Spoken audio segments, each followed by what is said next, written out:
and welcome to TWEC Morning Devotion. We thank God for the privilege of another day on this earth to continue to fulfill the plan and purpose He has for our lives. I thank God for protecting us through the night and for waking us up to a brand new day. I thank God that we are in the land of the living and we shall live to the fullness of God's glory, grace and mercy with each new day, despite the challenges that each day may bring. I pray that today you will create a beautiful day. In Jesus' name, amen. Today's devotion focuses on a very familiar portion of scripture for all of us, which is the first prayer that anyone would have prayed, and that is the Lord's Prayer. Matthew 6:9-15 reads, "After this manner therefore pray ye, Our Father which art in heaven, hallowed be thy name. Thy kingdom come, thy will be done in earth as it is in heaven. Give us this day our daily bread, and forgive us our debts, as we forgive those who trespass against us. And lead us not into temptation, but deliver us from evil. For thine is the kingdom, and the power, and the glory, forever. Amen. For if ye forgive men their trespasses, your heavenly Father will also forgive you. But if you forgive not men their trespasses, neither will your Father forgive your trespasses." Did you ever stop to think what this prayer is all about? Well, today we will pray along together to understand what God is saying to us in Matthew 6:9-15. "Our Father which art in heaven, hallowed be thy name." This verse teaches us how to begin to pray. So as we pray this verse, we acknowledge God as our Heavenly Father, and we also bless and reverence His name and nature.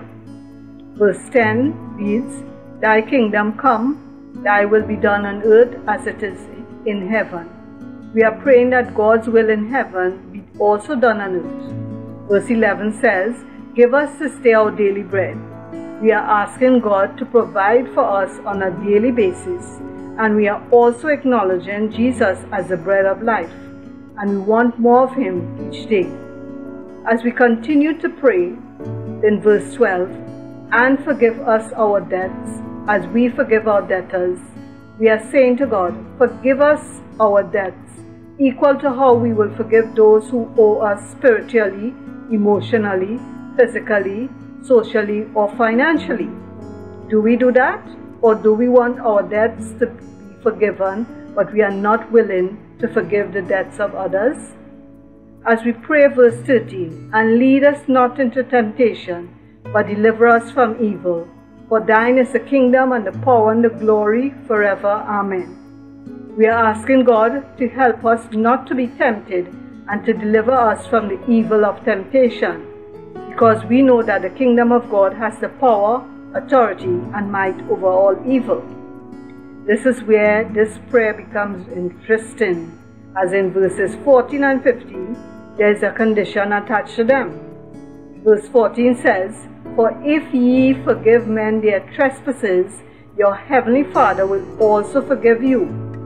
Verse 15 says, "But if ye forgive not men their trespasses, neither will your Father forgive your trespasses."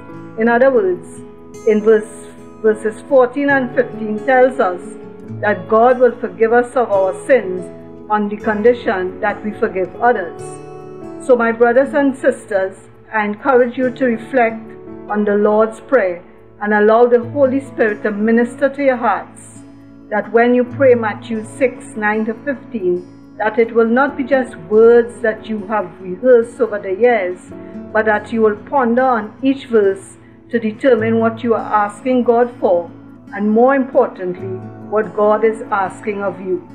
I encourage you to hide the Word of God in your heart, so that the Word will be a lamp unto your feet and a light unto your path.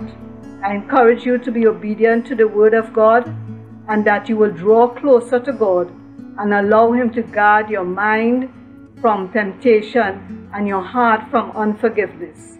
I encourage you to separate yourself from evil, wicked ways of the enemy, and that will prevent you from experiencing all that God has in store for you in Jesus' name. God bless you. Jesus loves you. Shalom.